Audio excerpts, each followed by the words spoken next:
दोस्तों, आपने एक खबर सुनी होगी, देखी होगी और पढ़ी होगी कि एक होटल में एक युवती ने सुसाइड कर दिया। तो यही होटल है पैराडाइज। पुलिस जांच में जुट चुकी है और एक व्यक्ति के द्वारा एक पोस्ट जो प्रसारित होती है उनको भी फिलहाल ढूंढा जा रहा है, क्योंकि उन्होंने जिस प्रकार से उसमें लिखा है तो पुलिस का कहना है कि ऐसा कुछ नहीं हुआ जो कुछ आपने उसमें देखा या पढ़ा होगा। आइए फिलहाल हम चलेंगे इस होटल के अंदर। अगर कोई हमें गेट पे मिलता है या कोई हमें इजाजत देता है कि भाई साहब क्या कुछ हुआ, कैसा हुआ, हम इनसे बात करेंगे और पुलिस की बाइट भी हम आपको सुनाएंगे क्या कुछ हुआ था।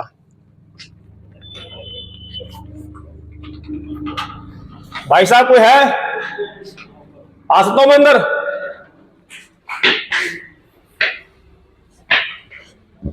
थोड़ा बाइट चाहिए थी आपको। जो ये मामला है कल का, क्या कुछ हुआ था? तो सर को भी बताया था बस हमने ना। कोई बात नहीं, अब सब अलग अलग चैनल वाले हैं। ये जो है परसों आए थे 6 बजे शाम, सॉरी रात को आए थे शाम 9:15 के लगभग। जिसको पूरी बात पता है वो बताएं। आप बताएंगे? सर ये आए थे परसों रात को 9:15 बजे के करीब। ठीक है, उसके बाद जो है आप सब पीछे जी। कल सुबह जो है ये इनका चेकआउट हो गया था। चेकआउट में एक मतलब 2 रूम ले थे इन्होंने। एक रूम तो पहले चेकआउट हो गया था 7:30 बजे के लगभग, और एक 8:15 बजे के 8 बजे के करीब जो है ये भी चले गए थे। फिर वो लड़की जो सामने से जो है वापस आ गई कि भैया मेरा सामान रूम में छूटा हुआ है। तो रूम में चली गई, भाई थे यहाँ पे, तो भाई ने बोला कि चलो ठीक है कोई ना, अपना सामान ले लो। फिर वो अंदर ही चले गए, तो वहाँ उसने दरवाजा बंद कर दिया। ठीक है, फिर जो है थोड़ी देर बाद जो मैं ये भाई जी जो अपना मतलब एक्सरसाइज वगैरह क्या क्या कर बता देना चाहिए। फिर मैं जब नीचे आया तो मैंने एक्सरसाइज वगैरह किया और चाय पी। उसके बाद मैं बाल कटाने गया। फिर मैं आया, फिर मैं नहाने के बाद मैं नहा के फिर ऊपर गया। फिर मैंने देखा, मैंने कहा रूम तो बंदा, मेरा दरवाज़ा खटखटाया। मैं उसमें ब्रेकफास्ट चाहिए क्या चाहिए उसकी वजह से, तो मैंने खटखट किया, कुछ आवाज़ ही नहीं आई उसमें। तो उसके बाद फिर मैंने भाई को फ़ोन किया। मैंने कहा भैया ऐसा ऐसा हो गया यहाँ पे, एक आवाज़ नहीं आ रही कुछ। उसके बाद फिर जो लड़का था जो उसके साथ आया था उसको फ़ोन किया कि यार वो लड़की को फ़ोन करो, वो लड़की कुछ मतलब नहीं। लेकिन जब वो लड़की कमरे में घुसी थी दोबारा, उसने कहा कि मेरा कुछ बैग छूट गया, सामान छूट गया। उसके बाद आप भी लापरवाह हुए कि मतलब वो अंदर कैसे लापरवाह नहीं सर, एक्चुअली सर लड़की का वो था, तो मैंने पीछे फिर हम गए नहीं कि वो कुछ हम पे ही गलत तो ना हो जाए। तो फिर हमने बोला क्या पता वॉशरूम गई है तो सो गई है। तो फिर उसके बाद फिर मैं भी आया, मैं एक्सरसाइज वगैरह किया और नहाया धोया, वो बाल कटाने गया। उसके बाद आया, नहाया, फिर उसके बाद ऊपर गया। फिर मैं चेक करने के लिए, तो कुछ आवाज़ ही नहीं आई। उसके बाद फिर मैंने भाई को फ़ोन किया, फिर उस लड़के को फ़ोन किया। फिर वो लड़का भी 10-15 मिनट में लड़का भी आ गया था, 15-20 मिनट के करीब लड़का आपने बुलाया? नहीं, मैंने बुलाया। मैंने कहा यार देख वो लड़की फ़ोन नहीं उठा रही, क्या हो गया? तो आया तो फ़ोन तो आया, चेक किया तो हमें पता नहीं चला। फिर हमने पुलिस को फ़ोन किया। अच्छा। फिर पुलिस वाले आए, फिर उन्होंने वहाँ पे कांच है ऊपर वहाँ पे, तो कांच तोड़ा, कांच फिर वहाँ से खिड़की तोड़ी, वहाँ पे खिड़की है वहाँ पे कांच की, फिर वो तोड़ी। फिर उसके बाद तब फिर वो चटकनी खोली हो। उसके बाद तो पुलिस वाले भी आ गए थे, तब देखा कि वो हैंग हो रखी है। तो जो लड़का था वो तब पुलिस आया, अब वो उसके बाद चला गया पुलिस के पास है? जी उन्हीं पुलिस के पास है। पुलिस के वाले? हाँ। अच्छा, हम उस कमरे तक जा सकते हैं, देख सकते हैं कौन सा कमरा है? वो तो सब चाबी उनके पास है। लॉक है, चाबी। आपके हर फ्लोर पे वो लगा हुआ है, कैमरा लगा हुआ है? हर फ्लोर पे नीचे लगा हुआ है, बेसमेंट में लगा है, यहाँ पे लगा हुआ है। मतलब ये सर कोई जगह नहीं, कौन आ रहा है कौन जा रहा है, यहाँ पे है, ये लगा हुआ है। यहाँ बाहर भी लगा हुआ है। वो जो बता रहे हैं उसमें दिख रहे हैं 2 लड़के बाहर खड़े, वो सब क्या है? जो 2 लड़के बाहर भी कैमरे में दिख रहे हैं कि बाहर खड़े हैं, वो अलग थे उनके साथ में 2 लड़के? एक वीडियो जो है ना आपकी, जो हाँ क्लिप सीसीटीवी फुटेज जो है उसमें दिख रहा है कि 2 लड़के जैसे बाहर खड़े हैं, जब लड़के अंदर जाते हैं 2 लड़के बाहर ही खड़े हैं, ऐसा कुछ दिख रहा है? ऐसा कुछ नहीं? नहीं ऐसा कुछ लड़के कौन? कोई नहीं, वो तो हम लोग हैं। अच्छा। जब वो लड़की अकेले आई थी तभी कोई नहीं था। तो जब वो रूम लिया, 2 रूम लिए, तो दोनों वो लड़का वो लड़की अलग अलग रूम में रहते थे? हाँ, अलग अलग रहते थे। चलिए, और कुछ ऊपर तो रूम का रूम तो ऊपर से बंद करा होगा ना? पुलिस के पास है चाबी पुलिस के पास है उसकी, उन्होंने लेके जा रहे हैं। चलिए।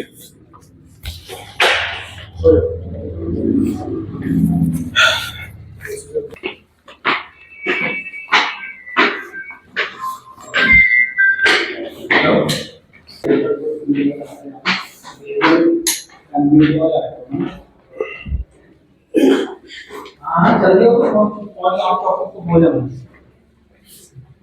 2 मिनट वेट करता हूँ, फोन करता हूँ 2 मिनट। अच्छा, तो ये देखिए, ये है वो कमरा, जी और ये कैमरा मैन थोड़ा यहाँ आइए आप नजदीक से। ये शीशा थोड़ा यहाँ से तोड़ा गया, फिर यहाँ से कुंडी से हाथ डाल के कुंडी खोली है मैं सर, हाँ मतलब ये शीशा जो तोड़ा गया जी, फिर कुंडी से हाथ डाल हाथ डाल के अच्छा, तब गेट खोला। आपका शुभ नाम? मनोज, मनोज जी, आपने ठेके पे ले रखा है या अपना होटल है आपको? रेंट पे, रेंट पे। तो ये देखिए, पहले हम यहाँ पहुंचे होटल में कि जहां पर वो लड़की ने रूम लिया, कमरा नंबर 107 के अंदर। और उसके बाद जब इन्हें लगा कि बहुत समय हो गया है, इन्होंने भी उसका पीछे इसलिए नहीं किया लड़की का मामला कहीं हम ना फंस जाए, लेकिन शायद ये पीछा करते तो शायद वो बच जाती या कुछ और होता। लेकिन जब पुलिस आती है तो उसके बाद ये शीशा तोड़ के उंगली अंदर डाल के तब कुंडी खुलती है, और वो लड़की वहाँ पे बताया जा रहा है कि वो लटकी हुई पाई जाती है। आइए हम कुछ और लोगों से बात करेंगे, चलेंगे थाने में, और वो बाइट भी हम आपको सुनाएंगे जो वहाँ पे पुलिस के द्वारा हमें मिली है, क्या कुछ कहा है। फिलहाल मैं साथ में ये भी आपसे कहना चाहूंगा कि किसी भी खबर को आप जो प्रसारित करते हैं, यदि आपको भरोसा नहीं उस चैनल के ऊपर, पेज के ऊपर, या कोई ऐसा व्यक्ति है, तो उसे आप ऐसे ही शेयर ना करें। कि कुछ लोग जो है, मैं मानता हूं कि जिस लड़के ने वो वीडियो प्रसारित की है, हो सकता है उसका उद्देश्य ये रहा वो लोग इकट्ठे हो जाएंगे, लेकिन उसने बताया जा रहा है कि उसने लिखा है कि इसमें 4 लड़कों के द्वारा रेप किया गया और उसके बाद लड़की को मार दिया। तो ऐसा कुछ नहीं है जो पुलिस के द्वारा बताया गया है। चलिए, अब तक हमने आपको दिखाया कि होटल जहां पे वो लड़की की बताया जा रहा है उसने आत्महत्या कर ली और लटक गई है फांसी पे, और उसके बाद हमें सुनाएंगे आपको बाइट। लेकिन यहाँ पे कुछ लोग हैं, उनकी माँ भी है। दीदी 1 मिनट, 1 सेकंड जरा सा। और इससे पहले कि आप लोग वीडियो शेयर करें दोस्तों, मैं चाहूंगा कि इसमें राजनीति ना हो, कोई रोटी ना सेके अपनी। ये उसकी माँ है, उनकी माँ से मैं बात करने की हिम्मत कर रहा हूँ। लेकिन पहले कह रहा हूँ कि साथ देना अच्छी बात है, लेकिन आप जो है राजनीति न करें, अपनी रोटी ना सेकने ना पहुंच जाए। क्योंकि किसी की बेटी चली गई, आज इनकी बेटी गई, कल किसी और की भी जा सकती है। क्या कहेंगे और इस पर? मैं देख के चाहूँ कि मैं नौ निशाब मिलियन चाहिए, मैं नौ कभी भी फांसी या सुसाइड नहीं कर सकती। तुम्हारा नौन क्या करते काम? एयरपोर्ट में करते 4-5 महीने 3 तक करी, तब से यहाँ रानी पकड़ते ही और सुसाइड नहीं कर सकती। मैं पुलिस वालों क्या बोली आपने? पुलिस वाले बना कि बस तुम्हारा नूनी कहली तन कहली, हम तो चल बना कि हम सने पूरी डिटेल बताओ, सब कुछ बताओ, हम सब प्रूफ बताया। पुलिस वालों आपने वीडियो में दिखाई? दिखोना तो दिखाया होटल बेरे बताए तो वीडियो भीतर भी धुएल तक कैमरा लगे, ते होटल में भीतर भी कैमरा वाला लगे, ते कमरा में वाला भीतर में वाला, तो तय भी देखना चाहना ना, हम सब डिटेल चाहना देखना। हम तब आप आंख पर आप तब हमसे यकीन हो गया मानू ने सुसाइड करके कहीं मारी चिकी, तबे चलना हमसे पता। नौनी अगर नहीं करते नो हमसे रूमों को पता नहीं, आजकल गए 10-15 दिन बीता था। आपने क्या पूछे? तुरंत कहा बाबा मैं तीन बेल की बोले थे यहाँ मैं ताई फोन चलो, आप कुछ बोलेंगे दीदी? आप कुछ बोलना चाहेंगी? अरे हमने क्या बोलना, कोई शब्द नहीं है हमें बोलने लिए। बेशर्म हो चुकी है यहाँ की सरकार है। आज तक अंकिता हत्याकांड 2022 से देख रहे हैं आप, अभी तक न्याय नहीं मिल पाया। अगर अंकिता हत्याकांड में ये पता था ना कि हमारा पुलकित आ रहा है, सौरभ भास्कर, अंकित गुप्ता, अगर ये तीनों को उस टाइम फांसी पर लटकाते तो आज नौबत ना आते आज प्रदेश के अंदर। और तब तुम कहते आज हम पहले वहाँ गए, पहले हम चौकी में आए। कहाँ है? जोलीग्राम की ये चौकी है, नजदीक है, मैं सबको बता दूं। हम पे चौकी में किस तरह से हमसे बात की गई है, हमने भी आपसे बात नहीं करते। हम फिर वहाँ गए, हम जोलीग्राम अस्पताल में गए, मोर्चरी में गए हम लोग। और इन्होंने मुझे लगता है कहीं ना कहीं मुझे अंदेशा है कि इन्होंने वहाँ फोन किया है, नहीं तो इतनी जल्दी कैसे इन्होंने वहाँ से गाड़ी रवाना कर दी। जैसे हम एंटर गए, इन्होंने गाड़ी से सभी निकली है, तो गाड़ी इन्होंने पोस्टमार्टम करने के लिए देहरादून के कॉर्निश अस्पताल भेज दिया है। लेकिन पेरेंट्स कह रहे हैं और भी इनके रिजर्व है, सब लोग कह रहे हैं हमको बॉडी नहीं दिखाई गई है, खाली मुझको दिखाई दे क्यों नो नहीं था। गलती भी हुई तो पूरे देख माँ कम से कम मैं लड़ूंगा, गलत हो या सही हो तो मैं तब हम लड़े ना, तुम हम पे लड़की नहीं दिखाई आनंद कानून तुम वक्त भेजा ली पोस्टमार्टम किले भाई है। और तब तुम तक लिख रहे तुम पंचनामे लिख लगे कि फांसी खाए, बल तुमने आज ही दिला की फांसी गया दिन कोर्ट गिरे भाई बढ़िया। तो पुलिस वाले हमारे जगह लगे दीदी मेरे इंस्पेक्टर में नौ नहीं पड़े, लेकिन वो इंस्पेक्टर बहुत ऊंचे आवाज में बात कर, खबरदार मेरे से बदतमीजी कोई करे ना। मैंने कहा हम परिवार से मिलने आ के, हम भी अपने काम धंधे छोड़ के देहरादून से यहाँ आए, पता है हम भटक रहे, कभी हम चौकी में भटक रहे, कभी हम कोतवाली में भटक रहे, कभी हम अस्पताल जा रहे हैं। उसके पिताजी अभी कहा, मेरे पिताजी अभी रास्ते में होने पहले मेरे पिताजी उन्होंने ना पूरा परिवार आपस में सौसला कर देंदो है मतलब वही का बात था पता तुम जो कुछ करदा जने यूं अंकिता हत्याकांड करी ना यूं महिला डॉक्टर रखे हुए महिला डॉक्टर तो रखे जने जब तुम लेडीज को पोस्टमार्टम कर लेंगे तो हम बताओ लेंगे कि जो भी होंगे बहुत गलत होंगे हम तो दम गोना कोई कोशिश ना करो ये राज्य आज हमारे छाती पर बने आज पर यहाँ नहीं बने राज्य कि जवान जवान बेटे तो भीतर मान लिया नहीं खाई मिल फांसी हम तो बोले नहीं खाई मिल फांसी पेशे से वकील भी हैं, समाज सेवी भी हैं। वो कमरा में खुद होटल में देख के आया, हकीकत क्या है वीडियो तो मेरे पास में नहीं है, लेकिन ऊपर से जो गेट का जो लेफ्ट हैंड के ऊपर शीशा तोड़ा गया है, बता रहे हैं वहां से कुंडी में हाथ डाल कुंडी खोली गई है तब निकाला गया। देखिए हम जा रहे हैं अभी हम लोग अगर इसमें काम करेंगे परिवार साथ दे तो कोर्ट में भी हम दूध का दूध पानी का पानी करेंगे। ऐसा नहीं है कोर्ट में आप सबको पता है कि जो पुलिस के बयान होते हैं उसके मायने नहीं होते कोर्ट के अंदर। आपको पता है कभी किसी को मार पीट के चोरी के उसमें फंसाया जाता है ना अंदर तो कोर्ट में बरी होके आता है। तो कहीं ना कहीं कोर्ट के अंदर परिवार साथ दे तो दूध का दूध पानी का पानी करेंगे। और अभी हम होटल में जा रहे हैं, कितने लोग थे, कितने बजे गए, कितने लोग वहाँ पे जो रजिस्टर होता है इनका मेंटेनेंस डायरेक्टर एंट्री और आउट का उस रजिस्टर हम चेक करते हैं कितने लोग गए कितने लोग आए वो सब चेक कर लेंगे हम लोग। और लड़की वहां से कब गई और कब आई क्या उसने पहन रखा था हर चीज तो देख ले कि जो भी हुआ उत्तराखंड के लिए ये बिल्कुल दिन प्रतिदिन काला दिन घोषित हो रहा है। कहीं कुछ नहीं हो रहा, ना हमें रोजगार मिल रहा है ना हम सुरक्षित है। कहीं भी देख रहे पहाड़ों से लेकर कहीं भी देख लीजिए बहुत बुरे हाल हमारे उत्तराखंड के होने जा रहे हैं। मैं तो तमाम जनमानस से निवेदन करना चाहती हूँ इस टाइम पे सब लोग एकजुट हो जाओ बस। आपने अब तक जो बोला ये अपनी मर्जी से बोला किसी ने सिखाया आपको? हम कहीं नहीं सिखाए कैसे बोले हम क्या बोले आप लोग यहाँ पे आए मदद के लिए, कल आपके ऊपर आरोप लग सकते हैं कि आपने सिखा दिया। हम क्या सिखाया मैंने लग रहा ना एक खबर ऐसे उड़ रही थी यहाँ पे जैसे कहते हैं ना कि धूल मिट्टी उड़ती है कि किसी ने फोन किया कि मामले को दबाया जाए, ये क्या बात थी? कुछ है ऐसे बात? तो भगवान जाने पुलिस वाले जाने और हम भाई हम न्याय चाहिए नो जन मियाँ बेटी दड़ी वही तन तैयार सो जिंदा नहीं चाहिए तुम नहीं कर सकते कोई हम अपना हमारा हवाला छोड़ देते सर तय हमारा हवाला खुला छोड़ा हम अपना। अब तक पुलिस के बर्ताव कौन रहे? न तो हम कुछ नहीं करता पुलिस के बर्ताव आप अब तक कौन रहे? ठीक रही हमने तन गलत नहीं रही पुलिस भी हमने ठीक रही ना अच्छा ढंग से बात करी हमारे बयान ली नहीं पर हमारे ये सिक्की बोला था हम हमारे नोन से न्याय चाहिए मिलो अगर तुम नहीं कर सकते न्याय तो हम अपना हमारा हवाला छोड़ देते सर हमारा हवाला छोड़ देते सर नहीं बोलेगा तुम्हारे बहु बेटी भी सुरक्षित रहा। आप कुछ पहुंचाने भाई बोलने के लिए तो कुछ बचा ही नहीं है, शब्द ही नहीं है बोलने के लिए। बस मैं यही बोलती हूँ कि उत्तराखंड में दिन प्रतिदिन जो ये बेटियों के साथ कर्मकांड हो रहे हैं ये बहुत गलत है। मैं किसी पार्टी के लिए या किसी को गलत नहीं बोलूंगी मगर जो दामी सरकार में हो रहा है चाहे वो कोई भी कर रहा है उस पर कार्रवाई होनी चाहिए। चलिए मैं बात करता हूँ उनियाल जी से जो कि बजरंग दल से भी हैं और क्या कुछ कहना है इस घटना पर इनका, इनसे भी जरा बात करेंगे। भाई साहब आप लोग भी यहाँ पहुंचे, आप क्या सोच कर यहाँ पहुंचे क्योंकि मामला तो आपने देख ही लिया। मामला भाई साहब ऐसा है कि मामला है सुरक्षा का और जब सुरक्षा की बात आती है बजरंग दल हर जगह खड़ा होता है और ये इस तरह का है कि बहन बेटियों के साथ जो कृत्य हुआ है जो भी उसने करा है जो उसने आत्महत्या करी ऐसा क्या हुआ जो उसको आत्महत्या करनी पड़ी। हमारी पुलिस से ये मांग थी कि उस पे हर बिंदु पे कि ऐसा क्या हुआ कि जो उसने इतना बड़ा जगह मतलब इतना बड़ा कदम उठाना पड़ा उस लड़की को, छोटी सी बच्ची को। उसके पीछे जहां वो काम करती थी वो पार्किंग वाले लड़के थे, वो पार्किंग के साथ जो पार्किंग का ठेका है एयरपोर्ट का जो बात निकल के आ रही कि वो ठेका बाहर वालों का है। अच्छा, जो पार्किंग का ठेका बाहर वालों का है तो वो बाहर वालों में जितने भी लोग करते हैं उन्होंने क्या कर रखा है वो लड़कियों को लेके जाना यहाँ से स्थानीय लड़कियों को और कमरों में बुक करना, उनके साथ किस तरह का क्या उन्हें किसी और ढकेल रहे हैं क्या उनसे अपने साथी को ले क्या चीज है। एक बहुत बड़ी चीज भी सामने आ सकती है अगर जांच पूरे ढंग से हो तो। और हमने यही मांग रखी है कि वो जांच हो, कौन लोग हैं ये बाहर से जो लोग पकड़े गए हैं बाहर के हैं दोनों, और ये दोनों लोग यहाँ पे पार्किंग का था, पार्किंग का ठेका बाहर के लोगों को दिया तो जो जड़ पार्किंग का ठेका एयरपोर्ट का वो आ रहा है। और ऐसे ये जो होटल हैं इन होटलों में छोटे छोटे 2-2 घंटे के लिए कमरा है, 2-2 घंटे के लिए कमरे दिए जा रहे हैं। अब तो शायद कानून आ गया तो अब तो और भी हम लोग बंद गए कि कुछ बोल नहीं सकते हैं इस कानून के कारण, लेकिन इनको 2-2 घंटे के लिए जो जा रहे हैं इनकी भी जांच होनी चाहिए, इन सख्ताई से इनके खिलाफ कार्रवाई होनी चाहिए। ये इतने होटल हैं जो लाखों रुपए के किराए में जा रहे हैं, इनका किराया कैसे निकलता है? ये लोग करते ना कुछ तो गलत काम चलता ही है।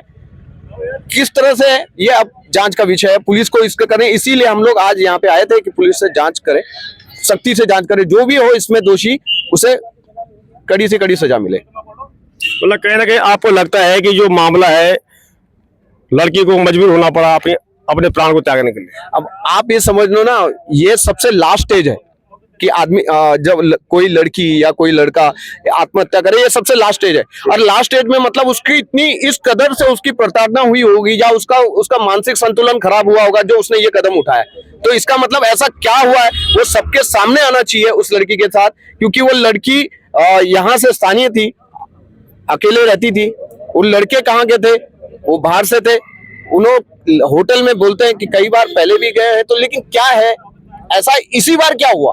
पहले भी बोल रहे हैं कि पहले भी गए कई बार, हम बोल रहे हैं इस बार क्या हुआ, ऐसा क्या चीज हुई है उसके साथ, किस तरह का उसके साथ पूरे एंगल से पुलिस जांच करे, बस यही हमारी है। चलिए, आपने देखा हम होटल में गए तो होटल के जो मैनेजर है उनका ये कहना है कि भाई साहब, जब उस लड़की ने कहा होटल से चेक आउट होने के बाद ये कि मैं थोड़ा मेरा बैग अंदर रह गया उसको लेने जाती हूँ, उनका कहना है कि मैं डर के हमारे पीछे नहीं किया, लड़की का मामला पता नहीं क्या बात है। लेकिन वो जो लड़का साथ में था, क्यों उस लड़के ने ये पता नहीं किया, जो लड़की मेरे साथ ये सामान लेने गई थी वो अभी तक वापस नहीं आई है। उसे जो है फिर होटल के लोगों द्वारा या पुलिस द्वारा बुलाया जाता है, लेकिन वो खुद ये पता नहीं लगाता है कि भाई साहब ये लड़की आखिर कहाँ रह गई है, क्या कुछ है मामला। आप लोग खबर को शेयर कीजिएगा, लेकिन अंत में और शुरुआत में भैया की बात की प्रतिक्रिया आप सोच समझ दे, वीडियो को आप खूब शेयर करिएगा और समझने का प्रयास करें। तो दुख का विषय ये भी है कि जो लड़की है उसकी माँ कह रही कि हमें ये नहीं पता कि हमारी बेटी रहती कहाँ थी। आप समझना भाई जी, या कहीं ना कहीं हो सकता है कि जब गई हो तो उसको ऐसे दबाव बता दिया गया कि बताना मत, उसे हो सकता है उस लड़की को वही प्रलोभन दिया हो कि अगर तू बताएगी तो हम जो करना चाहते हैं, जो तुझे बनाना चाहते हैं वो हम कर नहीं पाएंगे, ऐसा भी हो सकता है। और उस लड़की ने ये सब अपने घर में नहीं बताया कि मैं आखिर रहती कहाँ पर हूँ। अब वो फिलहाल कहाँ है ये पूरी दुनिया जानती है, अब दुनिया में नहीं है, अब बेचारी वो ऊपर चली गई है। ओम शांति। मेरा ये कहना है भाई जी, आप देखना ऋषिकेश का आईएसबीटी बस अड्डा है, पहाड़ से लड़कियां कुछ मन मुटाव हो जाता है, परिवारों से झगड़ा हो जाता है, किसी पत्नी का पति से हो जाता है, कोई बेटी का हो जाता है, कोई सौतेले माँ बाप है, कुछ ऐसे कई सारे मुद्दे हैं जिसपे पहाड़ से लड़कियां फिर भाग के नीचे की तरफ आती है। तो ये जो आईएसबीटी टाइप के, जैसे देहरादून आईएसबीटी है, ये जो ऋषिकेश आईएसबीटी के अड्डे हैं, इन पे जो कई लड़कियां रात के समय वहां बैठी हुई लेटी हुई मिलती है और उनको फिर बाद में कहीं किसी सेक्स की तरफ, किसी स्मैक की तरफ धकेल दिया जाता है। तो ये सारे के सारे इस पर देखना और समझना जरूरी है और लोगों को भी जागरूक होने की जरूरत है, माँ बाप को भी जागरूक होना कि वो अपने बच्चों को किस तरह से सपने दिखाने, किस तरह से संस्कार देने, ये भी देखना जरूरी है। क्योंकि वर्तमान की स्थिति बहुत भयावह है, बहुत ही ज्यादा भयावह है। क्योंकि आज तक तो सब सोचते थे कि स्मैक का, नशे का लड़के ही कर रहे हैं, तो लड़कियां भी इसमें, अब लड़कियों को भी गुमराह किया जा रहा है, लड़कियों को भी स्मैक करा के और सेक्स के धंधे में धकेला जाए। इस तरह की घटनाएं आ रही हैं, चाहे वो कोई कॉलेज हो, बड़ा डिग्री कॉलेज हो, उसके आसपास घूमते हुए संदिग्ध लोग हैं, या किसी होटल के आसपास या किसी आईएसबीटी के आसपास जो घूमते हुए संदिग्ध लोग हैं, वो सब जांच के विषय हैं। लेकिन इस पर जांच बढ़नी चाहिए, होनी चाहिए, यही हम लोगों का बोलना है। देखिए, इसमें कल 11 बजे पुलिस को सूचना प्राप्त हुई थी कि होटल में एक लड़की जो है उसके द्वारा आत्महत्या की गई है। ऐसी सूचना पर हमारी जो चौकी की और थाने की पुलिस वहां पर पहुंची थी और वहां पर जाने के बाद ये देखा कि वो दरवाजा अंदर से बंद है। रिकॉर्डिंग करते हुए उस दरवाजे को खुलवाया गया और उसके बाद देखा गया कि वो युवती का जो शव था वो वहां से टंगा हुआ था, वो फांसी से लटकी हुई थी। उसके शव को उतारा गया और उसके साथ साथ फिर जो फुटेज है वहां पर वो चेक की गई होटल की, तो ये पता चला और वहां पे जो लोग हैं उनसे मालूम किया, जो होटल के कर्मचारी थे उनसे मालूम किया कि एक दिन पहले यानी कि 6 तारीख को एक लड़का प्रशांत इस युवती के साथ वहां पर आया था। रात में लोग रुके थे और सुबह ये लोग लगभग 8 बजे के आसपास चेकआउट कर गए थे। चेकआउट करने के बाद वो लड़की थोड़ा आगे जाके उसने कहा कि मैं वापस जाना चाहती हूँ, मेरा कुछ सामान छूट गया है। जब वो वापस गई उसके बाद लगभग 8 बजे से और 11 बजे तक जब कोई हलचल नहीं हुई तो फिर होटल वालों को शक हुआ और उन्होंने ये सूचना थाने पर दी थी। और इसमें जो प्रथम दृष्टया है ये आत्महत्या का मामला ही लग रहा है। इनके जो परिजन है उनसे भी बात हुई, इनके द्वारा इसकी तहरीर दी गई है, इस पर अभी कार्रवाई की जा रही है। साथ साथ जो होटल है उनके सभी कर्मचारियों से, वहां पर जो रुके हुए लोग थे उनसे भी पूछताछ की जा रही है और ये जो लड़का है इससे भी अभी पूछताछ जारी है। और मैं ये भी साथ में बताना चाहूंगी कि सोशल मीडिया पर कुछ भ्रामक खबरें कुछ लोगों के द्वारा फैलाई जा रही हैं जो पूरी तरह से सत्य नहीं है और उनके द्वारा जो खबरें फैलाई जा रही हैं इससे न केवल उनका परिवार आहत है बल्कि बाकी भी जो लोग हैं उन्हें गलत सूचना देना किसी भी तरह से ठीक प्रतीत नहीं होता। उनके खिलाफ भी हम कार्रवाई कर रहे हैं। देखिए फिलहाल तो हम ये देख रहे हैं कि किस तरह से वो आईडी वगैरह लेते थे, क्या करते थे। अगर ऐसा कुछ भी पता चलता है कि वो गलत तरह से रुकवाते, प्रॉपर आईडी नहीं लेते थे या फिर सीसीटीवी फुटेज में कुछ चीजें हटाते थे, अगर ऐसे कुछ जानकारी में आती है तो उनके विरुद्ध भी कार्रवाई की जाएगी। प्रथम दृष्टया क्या लग रहा है कि सुसाइड में देखिए प्रथम दृष्टया जो पूछताछ में पता चला है, ये पता चला है कि लड़की और ये लड़का काफी टाइम से एक दूसरे को जानते थे, ये एक जगह पे साथ काम करते थे। उसके बाद फिर कुछ दिनों से इनकी शादी की बात ये युवती कर रही थी और जब ये होटल में रुके तो जैसे अभी तक पूछताछ में पता चला है इस लड़के ने शादी के लिए मना किया था और संभवतः ये रीजन हो सकता है। और बाकी हम एनालिसिस कर रहे हैं, बाकी इनकी जो बातचीत है चाहे सीडीआर के थ्रू चाहे फिर इनके जान पहचान वाले के थ्रू, उनसे भी बातचीत की जा रही है और सही तथ्य प्रकाश में आ जाएंगे। मैडम जैसे बताएं 8:12 पे शायद चेकआउट हुआ, तो ये सूचना आपको कितने बजे मिली थी यहाँ पे? ये लगभग 11 बजे की सूचना हमें मिली है। जब होटल वालों को लगा कि वो लड़की वापस आई थी लेकिन काफी देर तक अब कोई हलचल नहीं है, तब उनके द्वारा सूचना दी गई थी। जबकि होटल वालों को चाहिए था कि जब ये बोल गई मैं मेरा बैग अंदर छूट गया है, ये उस लड़के से उसने बोला, इस लड़के से कहा कि मेरा सामान छूट गया है, मैं वापस चली जाती हूँ। तो जो होटल वाले हैं शायद जैसा उन्होंने बताया कि पहले भी युवक और युवती वहां पर आए हैं, उनके द्वारा ये बताया गया है, तो हो सकता है वो इन्हें पहले से जानते हो इसलिए ना पूछा हो। लेकिन 3 घंटे बाद जब उन्हें शक हुआ कि काफी देर हो गई है लड़की बाहर नहीं आई है, तब उन्होंने सूचना दी। मैम मतलब आप कह रहे हो कि 8:12 पे वो बाहर निकले थे और उसके बाद 10-15 मिनट में ही वो दोबारा अंदर गई? हाँ, वो अकेले अंदर गई है दोबारा। 8:11 जो सीसीटीवी का टाइम दिखा रहा है 8:11 पे वापस आई है। वापस आई है? हाँ। और निकले कितने बजे है फिर? निकली नहीं है, तब निकली वो निकली नहीं है ना, उसके बाद तो फिर से सूचना ही आ गई है। चेकआउट के बाद वो दोबारा अंदर कौन से टाइम पे गई है? लगभग 8:11 पे जो उसने सीसीटीवी में चेकआउट लगभग 8 बजे, वो 10 मिनट बाद ही वापस आ गई। और कुछ पूछना है आप लोगों को? और अब उसकी डेड बॉडी को ले जाया जा रहा है पोस्टमार्टम के लिए।